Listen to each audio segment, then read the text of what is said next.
जय गजानन, जय श्रीमन नारायण, जय आदिशक्ति माता। प्रिय भक्तों, आपका दिन शुभ और मंगलमय हो।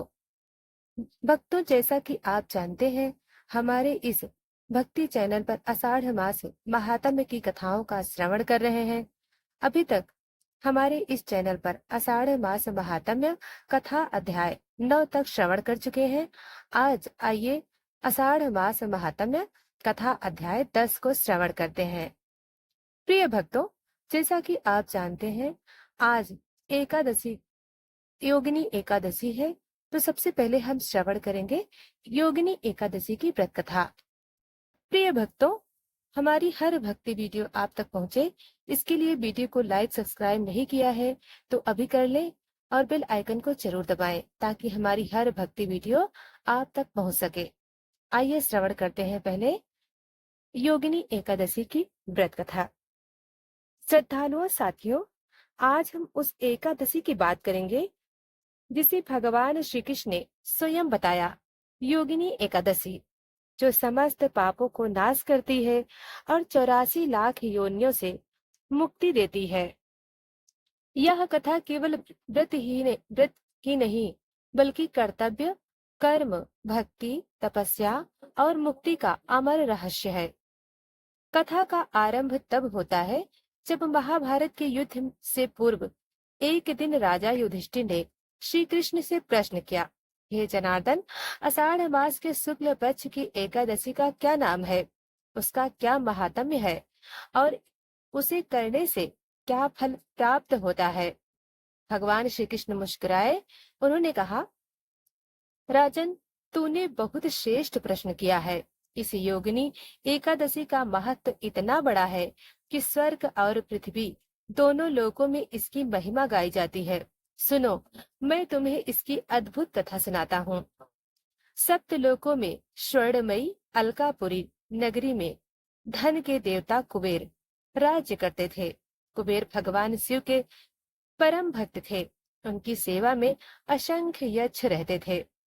उनमें से एक था सुंदर यक्ष हेममाली।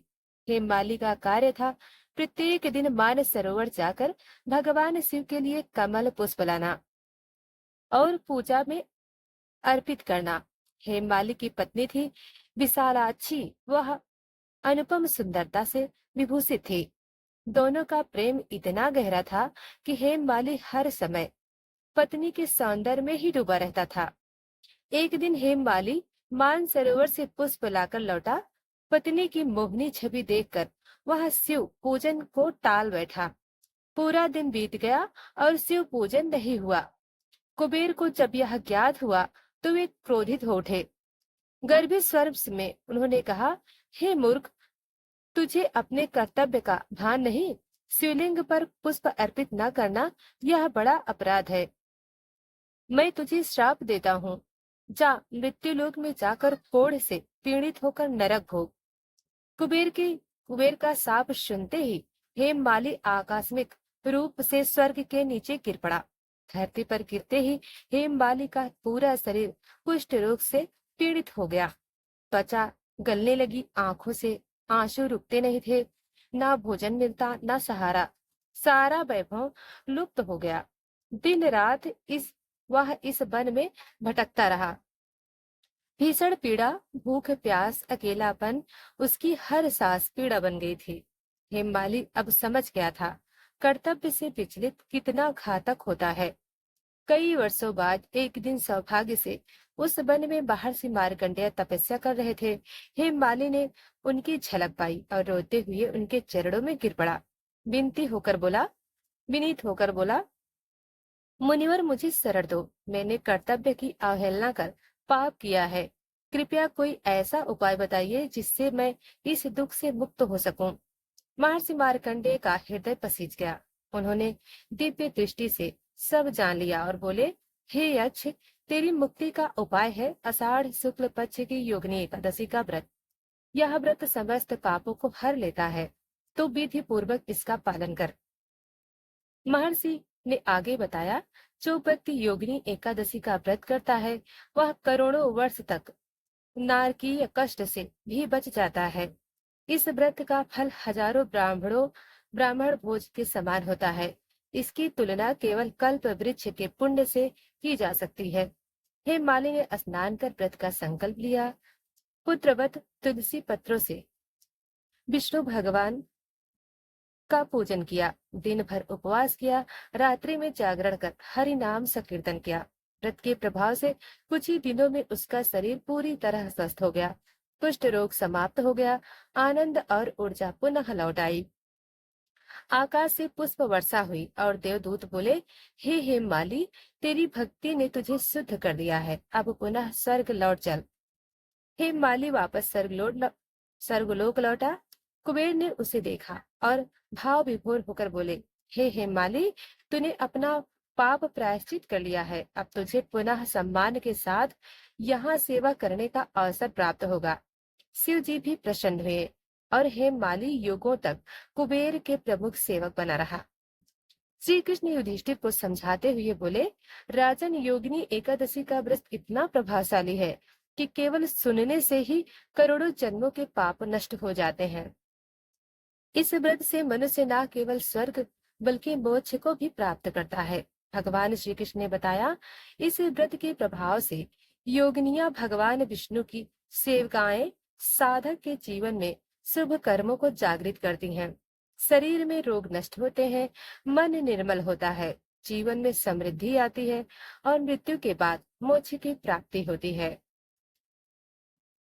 10वीं तिथि से ही सात्विक आहार ले। व्रत विधि। रात्रि में संयम करना रखना। प्रातः ब्रह्म मुहूर्त में स्नान करें, पीले वस्त्र धारण करें, भगवान विष्णु की मूर्ति पर पंचामृत से स्नान कराएं। तुलसी पत्र, पीले फूल, फल, धूप दीप अर्पित करें। विष्णु सहस्त्र नाम, गीता पाठ, हरिवंश पुराण का पाठ करें। दिन भर अन्न वर्जित रखें, फलाहार करें, रात्रि जागरण करें और भजन कीर्तन करें।